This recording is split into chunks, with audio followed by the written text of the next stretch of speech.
1-iyuldan 31-iyulgacha Qirg'iziston hududida yurgan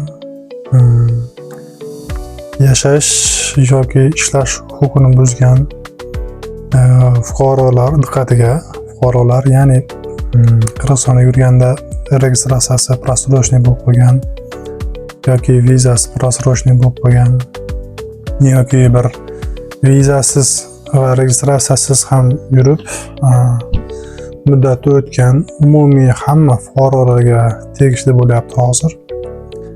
Har yili iyul oyida Qirg'iziston Respublikasi Prezidenti Sadir Japarov migrantlarga shunday oddiy til bilan aytganda shunaqa bir yaxshilik qiladi. Ya'ni o'tgan yili adashmasam 15 kun bergan, bu yil 1 oy, целый 1 oy beribdir. O'zi aslida bu iyul oyida bilamiz Rossiya davlatida shu migrantlarga qarshi reydlar bo'ladi.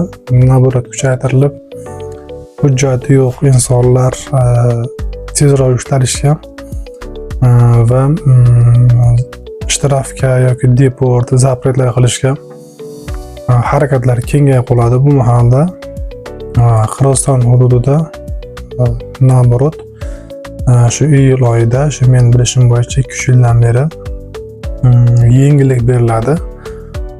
Ya'ni shunaqa dokumenti muddati o'tgan нарушение пребывания на территории Qirg'iziston Respublikasi deydi.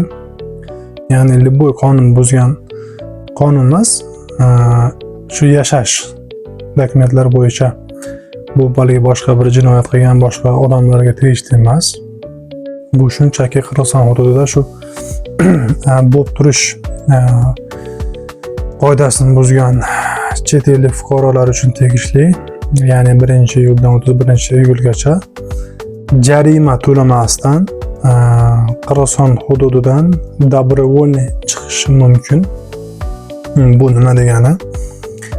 Ya'ni odatda bu oydan tashqari mahalda shu qoida buziladigan bo'lsa, qonunlarga ko'ra birinchi jarima to'lanadi. Ya'ni jarimalarda ham har xillari bor. 3 oygacha bo'lgan qoida buzgan, 6 oygacha, 1 yilgacha, hozir ko'payib 3-5 yilgacha qoida buzganlar deb alohida punktlar chiqib qolgan. Ya'ni har biri qancha ko'p qoladigan bo'lsa, shuncha jarima miqdori oshib boradi.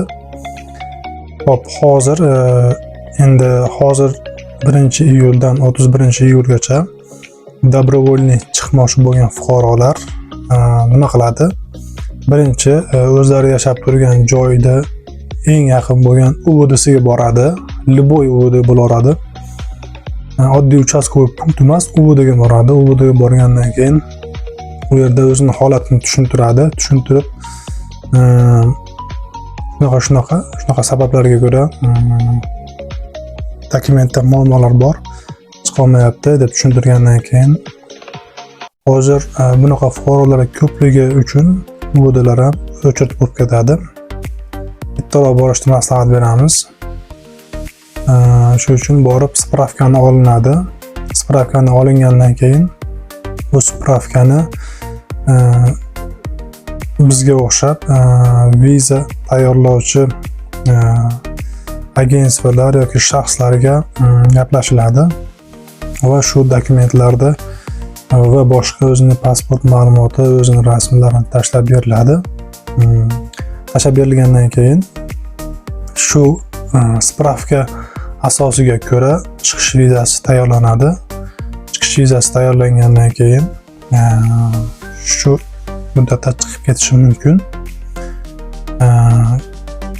Yana bitta narsani aytib o'taman, bu viza chiqqandan keyin 10 kun ichida Qirg'iziston hududidan chiqish mumkin. Agar 10 kundan o'tib ketadigan bo'lsa, u viza ishlamay qoladi, chiqolmay qoladi. Hozir ko'pchilik fuqarolar shunaqa narsa kuzatyapman. Ular o'ylaydi 10 kunga deb.